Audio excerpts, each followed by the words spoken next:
அழாது Jenny. எல்லாரும் எப்படி பேசிட்டாங்க பாத்தீங்களா? இதுக்குதான் நான் உங்களை அப்பவே வந்து பொண்ணு கேளுங்கன்னு சொன்னேன். நீங்க உங்க சித்திய நம்பிட்டு இருந்ததுனால இப்ப என்ன ஆச்சு பாத்தீங்களா? எல்லாரும் என்னைய வெறுத்துட்டாங்க, வேண்டான்னு என்னைய துரத்திட்டாங்க. அழாது ஜெனி. நானே வந்து பொண்ணு கேட்டிருந்தா மட்டும் உங்க வீட்டுல கட்டி வச்சிருப்பாங்களா? அப்பயும் இதே மாதிரிதான் பேசிருப்பாங்க ஜெனி. யாரையுமே நம்ப முடியாது. நீ இத நினைச்சு அழாத, நான் இது எதிர்பார்த்ததுதான். இல்ல, ஒரு சமயம் நீங்க உங்க அப்பா அம்மா கூட வந்து பொண்ணு கேட்டிருந்தா கட்டி வச்சிருந்தாலும் வச்சிருப்பாங்க. எந்த முயற்சியுமே பண்ணாம இருந்தது தப்பு தானே? ஜெனி, நான் முயற்சி பண்ணேன் ஜெனி. சித்தி 2-3 தடவை உங்க வீட்டுல வந்து பேசுனாங்க. ஆனா அவங்கதான் ஒத்து வரல. என்ன பண்ண முடியும்? இருந்தாலும் நீங்க குடும்பத்தோட வந்து கேட்டிருக்கணும். சரி ஜெனி, நடந்தது நடந்து போச்சு. இப்ப நம்மளுக்கு கல்யாணம் ஆயிருச்சு. இதுக்கு மேல பழசு பேசி ஒரு பிரயோஜனமும் இல்ல. இனி நம்மளோட வாழ்க்கையை நம்ம பாப்போம். அவங்க முன்னாடி நம்ம வாழ்ந்து காட்டணும் ஜெனி. நீ அழாத, நான் உன்னை நல்லா பாத்துப்பேன். இப்ப நம்ம எங்க போறோம்? என்னோட வீட்டுக்கு தான் கூட்டிட்டு போறேன் ஜெனி. உங்க அம்மா ஏத்துப்பாங்களா? அவங்க கிட்டயாவது சொல்லிட்டீங்களா? இல்ல ஜெனி, நான் இங்க வாடகைக்கு ஒரு வீடு பார்த்து இருக்கேன்ல, அங்கதான் உன்னை கூட்டிட்டு போறேன். இந்த விஷயம் என்னோட பேரண்ட்ஸுக்கும் தெரியாது. சுத்தம். நான் ரொம்ப அவசரப்பட்டுட்டேன். ஜெனி, நான் உனக்கு தாலி கட்டும் போது கூட உங்ககிட்ட கேட்டல, நீ தானே கேட்டுங்கன்னு சொன்ன. இப்ப அவசரப்பட்டுட்டேன்னு சொன்னா என்ன அர்த்தம் ஜெனி? இல்ல, எல்லார்கிட்டயும் சம்மதம் வாங்கி கல்யாணம் முடிச்சிருக்கலாம்ல, அதான் சொன்னேன். எப்படி இருந்தாலும் நம்ம தானே கல்யாணம் முடிச்சு வாழ போறோம். அவங்க கிட்ட எல்லாம் கேட்டிருந்தாலும் சம்மதிச்சிருக்க மாட்டாங்க. ஏதாவது ஒண்ணு சொல்லி நம்மள பிரிக்கதான் பாப்பாங்க. நடந்ததெல்லாம் விடு ஜெனி. இனி நம்ம வாழ்க்கையை மட்டும் யோசிப்போம். வா, என் வீட்டுக்கு போலாம். அழாத ஜெனி, நான் உன்னைய நல்லா பாத்துப்பேன். வா என் கூட. ஷாக் மாமா, சாப்பாடு செய்யட்டுமா இல்ல வாங்கிட்டு வந்துடுறீங்களா? ஏன்னா நேரம் ஆயிப்போச்சு, நிச்சயதார்த்த வீட்டுல சாப்பிடலான்னு போனோம். அவைய பிரச்சனையில ஆளுக்கு ஒரு மூலையில உட்கார்ந்துருக்காவ. என்ன செய்ய, பசி எடுக்குது இல்ல, ஹோட்டலுக்கு போய் வாங்கிட்டு வரீங்களா? சரி ரோசப்பு, எத்தனை சாப்பாடு வாங்கணும்? வெஜ்ஜா இல்ல நான் வெஜ்ஜா? அது வந்து ஷாக் மாமா, பிள்ளைகளுக்கு 2 பிரியாணி வாங்கிடுங்க. சரோஜாங்க பிரியாணி தான் பொடியதா சொல்லியிருந்தேன், அதுவள ஆசைப்பட்டுச்சு. அதனால 2 சிக்கன் பிரியாணி வாங்கிட்டு நம்மளுக்கு வெறும் சாப்பாடு வாங்கிடுங்க. சரி ரோசப்பு, வேற எதுவும் வேணுமா? பொரிச்ச மீன், இந்த பொரிச்ச சிக்கன் ஏதாவது வாங்கணுமா? வேண்டாம் ஷாக் மாமா, எதுக்கு தேவையில்லாத செலவு? நீங்க சாப்பாடு வாங்கும்போது அதுல கூட்டு குழம்புலாம் இருக்கும்ல, ஊத்தி சாப்பிட்டுக்கிறோம். நம்ம ஹோட்டலுக்கு போறதுக்கே விரும்புறது இல்ல. குழந்தை கடை போட்டா மட்டும்தான் இந்த பிள்ளைகளும் சாப்பிட விரும்ப, நானும் விரும்புவேன். இன்னைக்கு வேற கடையில் போய் வாங்க வேண்டியது, வேற என்ன செய்ய, பசிக்குதுல்ல. போய் சீக்கிரம் வாங்கிட்டு வாங்க. பாவம் சரோஜா வீட்டுல எல்லாரும் சாப்பிட்டாவளோ என்னமோ தெரியல, அந்த பிள்ளைய கண்டுபிடிச்சாவளான்னு தெரியல. நான் வேணா சரோஜா வீட்டுல யாருக்கு ஏதோ வாங்கன்னு மாதிரி போய் கேட்டுட்டு வரட்டுமா ஷாக் மாமா?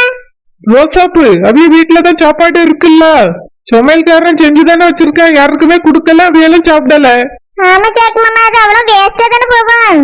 நான் குழந்தை வீட்டுக்கு போய் குழந்தைய கூட்டிட்டு சரோஜா வீட்டுல போய் என்ன ஏதுன்னு பாத்துட்டு கேட்டுட்டு வரட்டுமா? வேண்டாம் ரோசாப்பு, அவியலே பாவம் வருத்தத்துல இருக்காவ. நம்ம போய் சாப்பாட்டுக்காக அவியல கஷ்டப்படுத்துற மாதிரி இருக்க கூடாது. அவியெல்லாம் தந்தா ராத்திரிக்கு வேணா வாங்கிக்க, இப்ப வேண்டாம். சரி சாக்கு மாமா, அப்ப நீங்க போய் 2 பிரியாணியும் 2 சாப்பாடும் வாங்கிட்டு வாங்க. சாப்பிட்டுட்டு நான் வேணா பிறகு என்ன ஏதுன்னு விசாரிக்கேன். சரி ரோசாப்பு. ரோசாப்பு ஒரு கலப்பை இருந்தா எடுத்துட்டு வாமா. சாக்கு மாமா, கவர்ல தான் போட்டு தருவோம்ல, நீங்க எதுக்கு கலப்பைக்கு கொண்டு போறியே? இல்லம்மா ரோசாப்பு, பக்கத்து வீட்டுல பிரச்சனை, குடும்பமே வருத்தத்துல இருக்காவ சாப்பிடாம. நம்ம இந்நேரத்துல சாப்பாடு வாங்கிட்டு வந்தா ஆளாளுக்கு ஒண்ணு பேசுவோம்மா. யாரையும் கஷ்டப்படுத்துற மாதிரி நம்ம நடந்துகிட கூடாது. வாங்குறதே வாங்குறேன், மறைச்சு வாங்கிட்டு வர்றேனே, போய் கலப்பைய எடுத்துட்டு வா போ. சரி சாக்கு மாமா, நீங்க சொல்லியதும் சரிதான். சாமி, இங்க தானே இருக்காங்கன்னு சொன்னா? ஒருத்தரையும் காணோம், ஒரு ஈ காக்கா கூட இல்ல. சுசாந்தி, ஒருவேளை ஓனர் ரவியல் வீட்டுக்குள்ள இருப்பாங்களோ? அப்படியே மனசு மாதிரி ஏத்திட்டு இருப்பாங்களோ? இருந்தாலும் இருக்கும் சுசாந்தி. நிரோஜா அரவிந்த் அந்த கல்யாணத்துல அதே தானே பண்ணாத. முதல்ல கோச்சிட்டாலும் பிறகு மனசு மாதிரி ஏத்துக்கிட்டாவல்ல, அந்த மாதிரி ஏத்திருப்பாவே. அப்படியே அப்ப சரி, வா உள்ள போய் பாப்போம். ஐயோ சுசாந்தி, நான் மட்டும் இப்ப உள்ள வந்தேன்னா அவ்வளவுதான். ஓனர் ரவியல் ரொம்ப கோவப்படுவாவே. நீங்க மட்டும் போங்க, நீங்க அவிய சொந்தக்கார ரவியல். நான் அப்படி கிடையாது, அவியலுக்கு அண்ணியன். அதனால நான் வரல சுசாந்தி. எனக்கு அவியலுக்கு எப்பவுமே ஆகாது, நீங்க போய் பாருங்க. நான் எங்க வீட்டுக்கு போறேன். சரி சாமி. நீலப்பா, ஆமா, யார் இந்த பொண்ணு? 2 பேரும் மாலையும் கழுத்துமா வரியா? என்னப்பா இதெல்லாம்? எக்கா, எங்களுக்கு கல்யாணம் ஆயிருச்சு. இவ என்னோட வைஃப். இன்னைக்குதான்க்கா கல்யாணம் பண்ணிக்கிட்டோம். என்னது, இன்னைக்குதான் கல்யாணம் பண்ணிட்டியா? சுடுகாரோடயா? ஆமாக்கா. என்ன கன்றாவி கல்யாணம் இது? பெரியவங்களங்க? எக்கா, நாங்க 2 பேரும் தான். என்ன வீட்டு கல்யாணமா? இல்லக்கா, நாங்க 2 பேரும் ஒருத்தர் லவ் பண்ணோம். எனக்கு அவளை பிடிச்சிருந்து, அவளுக்கு என்னைய பிடிச்சிருந்து. பிடிச்சிருந்தா கல்யாணம் பண்ணி கூட்டிட்டு வந்துருவியோ? இந்த பிள்ளையோட பெத்தவியங்க, வா பெத்தவியங்க. இவங்க வீட்டுல கல்யாணத்துக்கு சம்மதிக்கல. இவளுக்கும் இன்னொரு பையனுக்கும் இன்னைக்கு நிச்சயம் ஏற்பாடு பண்ணாங்க. அதான் நான் இன்னைக்கு கூட்டிட்டு போய் கல்யாணம் பண்ணி கூட்டிட்டு வந்துட்டேன். ஓஹோ, அதான் கதையோ? பெத்தவிய நிச்சயம் பண்ணா அவிய கல்யாணத்துக்கு ஏற்பாடு பண்ணா நீங்க கூட்டிட்டு ஓடிடுவீங்களே. இதெல்லாம் நம்பர் 1 ஐயாக்கே தானா? பெத்தவியல தவிக்க விட்டுட்டு இப்படி போறீங்களே, நீங்க உருப்படுவீங்களா? அவசரம் இருக்கா? எதுக்கு நீங்க இப்படி பேசுறீங்க? அப்படிதான் பேசுவேன். பெத்தவிய வேண்டாம்னு சொல்லிட்டு போறீங்களா, அப்படிதான் பேசுவேன்.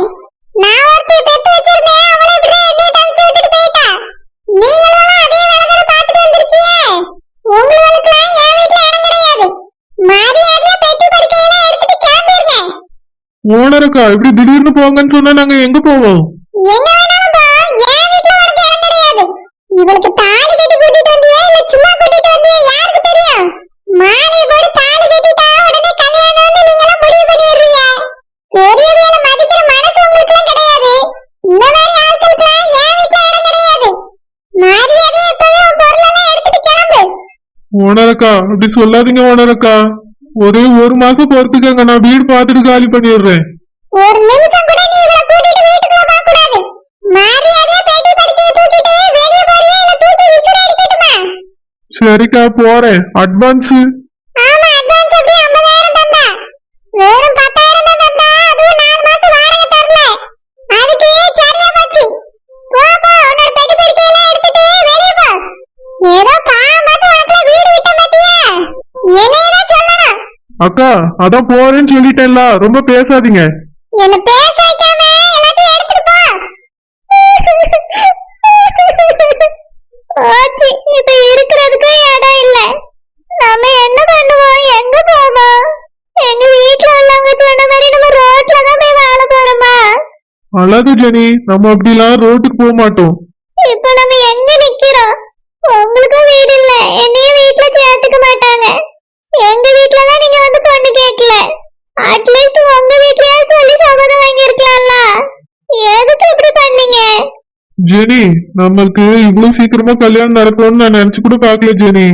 நான் எங்க வீட்டுல சம்மதம் வாங்கிடலாம் தான் நினைச்சிட்டு இருந்தேன். ஆனா எல்லாத்துக்கும் உங்க வீட்டுல உனக்கு அவசர அவசரமா மாப்பிள்ளை பார்த்ததுதான் காரணம் ஜெனி. இப்ப நம்ம எங்க போறது? அழாத ஜெனி, நான் உன்னைய தெருவுல கூட்டிட்டு போய் உட்கார வச்சிட மாட்டேன். நல்ல வீடா பார்த்து கூட்டிட்டு போறேன். எப்படி கிடைக்கும்? அழாத ஜெனி, நான் இருக்கேன்ல, தைரியமா இரு. உள்ள போய் நான் பேக் எடுத்துட்டு வரேன். மாலையும் கழுத்துமா என் புருஷ வீட்டுக்கு போறேங்கிற நினப்புல வந்தேன். ஆனா இவங்க உள்ளே விடாம வாசல்லே துரத்திட்டாங்க. ரொம்ப பெரிய தப்பு பண்ணிட்டேன். வீட்டை விட்டு வந்திருக்க கூடாது. அப்பா அம்மாவுக்கு கொடுத்த கஷ்டம் தான் எங்களை கஷ்டப்படுத்துது. இப்ப நாங்க எங்க போறது? சாமி, என்னாச்சுமா? மறுபடியும் எதுக்கு சரோஜாக்கா வீட்டுக்கு போனா? அவிய சாப்பாடு எது தந்து விட்டாவளோ? இல்லம்மா, அந்த கண்ணம்மா பொண்ணல்ல, அந்த பொண்ணு அந்த பையனை கல்யாணம் முடிச்சு வந்திருக்கா. அதான் பிசாண்டிய பார்த்து சொல்லிட்டு வந்தேன். அப்படியே கல்யாணம் முடிஞ்சு போச்சு? ஆமாம்மா, அவிய 2 பேரும் லவ் பண்ணாவல்ல, அதான் கல்யாணம் முடிச்சிட்டு வந்திருக்காவ. லவ்வா? இந்த விஷயம் உனக்கு முதல்ல தெரியுமா சாமி? தெரியுமா. அப்பயே அம்மாட்ட இந்த விஷயத்த சொல்லவே இல்ல. பரவ சொல்லிக்கிட்டலாம், நம்ம சொல்லல. எனக்கு தெரியும், பிசாண்டிக்கு அந்த விஷயம் தெரியும். அப்படியா? அன்னைக்கு குசு குசுன்னு ரகசியம் பேசினீர இந்த விஷயத்த தானா? ஆமாம்மா. சரிம்மா, இப்ப பாசி எடுக்குது, என்ன செய்ய? சரோஜாக்கா வீட்டுல ஃபங்க்ஷன் நல்லபடியா நடந்திருந்தா அங்கேயே சாப்பிட்டுருக்கலாம். நிச்சயம் முடிஞ்ச பிறகு இந்த பையன் கூட்டிட்டு போய் கல்யாணம் பண்ணி இருக்கலாம்ல. எதுக்கு இப்படி அவசரப்பட்டா? என்னம்மா நீ இப்படி கேனதனமா பேசுறா? நிச்சயம் முடிஞ்சிட்டாலே பாதி கல்யாணம் முடிஞ்ச மாதிரி. அதுக்கப்புறம் அவங்க 2 பேரும் ஓடி போனா இன்னும் தப்பாயிரும்ல. அதனாலதான் அதுக்கு முன்னாலே ஓடி போய் 2 பேரும் கல்யாணம் பண்ணிட்டு வந்திருக்காங்க. சரிம்மா, இப்ப பாசிக்குதே, சாப்பாட்டுக்கு என்ன செய்ய? சரோஜாக்கா வீட்டுல அவ்வளோ சாப்பாடு செஞ்சு வச்சிருக்காவ. வந்தவீலுக்கு அது கொடுத்து விட்டுருந்தா கொஞ்சம் அண்டாவாது காலியா இருக்கும். ஆனா அவியலும் தரல, வருத்தத்திலே உட்கார்ந்துட்டாவ. பாசி வேற எடுக்குது சாமி. நீ வேணா சரோஜாக்கா வீட்டுல போய் சாப்பாடு கேட்டு வாங்கிட்டு வரியா? அம்மா, அந்த ஒன்னரது வீட்டுக்கு போனா அவ்வளவுதான் என்னை தின்னு கட்டிடுவாங்க. ஏற்கனவே என்னை தொங்க விட்டு அடிச்சவன் நீ பார்த்துட்டு தானே இருந்தா. அந்த ஒன்னரது வீட்டெல்லாம் போய் மனுஷன் பேச முடியாது. ஏதோ நிரஜா புருஷனுக்கு கொஞ்சம் ரோசா வந்து கட்ட அவுத்து விட்டாரு. வேற எல்லாமே வேடிக்கை தானே பார்த்துட்டு நின்னாவ. அங்க இருந்து பொழைச்சு வந்ததே பெரும்பாடு. மறுபடியும் நீ என்னடா அப்படியே வீட்டுக்குள்ள போக சொல்றா? இல்ல சாமி, பசிக்குதுல்ல. ஆமாம்மா, எனக்கு பசிக்கதான் செய்யுது. சரிம்மா, அப்படின்னா சரோஜாக்காக்கு தெரியாம பேரத்தால போய் சோறு அள்ளிட்டு வந்துடுறியா? அதே வீட்டுக்கு பின்னாடிதான் பிரியாணி அண்டா இருக்கு சாமி. எல்லாரும் வருத்தத்துல இருக்கிறதுனால சாப்பாடை பத்தி யோசிக்க மாட்டாவ. நீ போய் ஒரு பெரிய பாத்திரத்துல பிரியாணி அள்ளிட்டு வந்துடுறியா? பார்த்துட்டா தெரியாம போய் அள்ளிட்டு வா சாமி. பசிக்குதுல்ல. சரி, போய் பாக்குறேன், முடிஞ்சு அள்ளிட்டு வரேன். சித்தி, அழாதுங்க சித்தி. என்ன செய்ய, அவளுக்கு அப்படிதான் கல்யாணம் நடக்கணும்னு இருந்திருக்கு. நீங்க அழுது என்ன பண்ண போறீ சித்தி? உங்களுக்கு தான் கஷ்டம், அழாதங்க. இல்லம்மா, அவ இப்படி பண்ணுவான்னு நான் நினைச்சு கூட பாக்கல. என் கைக்குள்ளேயே அவளை வச்சு நான் வளர்த்தேன். எல்லாரும் ஒண்ணு சொல்லும் போது கூட என் பிள்ளை அப்படி இருக்காதுன்னு நினைச்சு சரோஜா. ஆனா எவனோ ஒருத்தனை இப்படி பார்த்த உடனே ஓடுவான்னு நான் நினைச்சு கூட பாக்கல. அமுதா, அவ நம்ம பிள்ளையே இல்ல. இதுக்கு மேல நீ அவளை பத்தி நினைக்காத. அவன்கிட்ட என்ன சொன்னேன்? கிளம்புன்னு சொன்னா இல்லையா? வா, நம்ம ஊருக்கு கிளம்புவோம். ஏங்க, அந்த ஊருக்கு போனா பிள்ளை எங்கன்னு எல்லாரும் கேப்பாவல்ல. காணாம போயிட்டான்னு சொல்லு. அழாத அமுதா. சித்தி, அத சித்தப்பா சொல்லி அவள அழாதுங்க சித்தி. அமுதா, அழாதம்மா. அக்கா, நாங்க ஊருக்கு கிளம்புறோம்க்கா. ஏமா இப்படி அவசர அவசரமா கிளம்புறிய? வருத்தத்தோட இப்ப ஊருக்கு போய் அங்க போய் மனசு சரியில்லாம இருக்காதுக்கா. வேண்டாம்மா, இங்கேயே இருப்போம், வேண்டாம். இல்லக்கா, போனோம்னு சொல்லி அவ நாங்க கிளம்புறோம். ஆமா மைனி, நாங்க கிளம்புறோம். குழந்தை, நீங்க அங்க வேலைக்கு போயிருவியா? அமுதா அங்க வந்து இருந்தாலும் அழுதுகிட்டே இருப்பா. பேசாம அவ இங்கேயே இருக்கட்டும். நீங்களும் ஜோசப்பு வேணா அங்க போங்க, உங்களுக்கு அங்க வேலை இருக்குல்ல. அத்தையா அமுதாவும் இங்கேயே இருக்கட்டும் குழந்தை. இல்ல மைனி, இந்த ஊருக்கு வந்ததே தப்பு. இங்க இருந்து போனாதான் எல்லாம் சரியாகும். நான் இன்னைக்கே அமுதாவை கூட்டிட்டு கிளம்புறேன். அமுதா சீக்கிரமா கிளம்பு.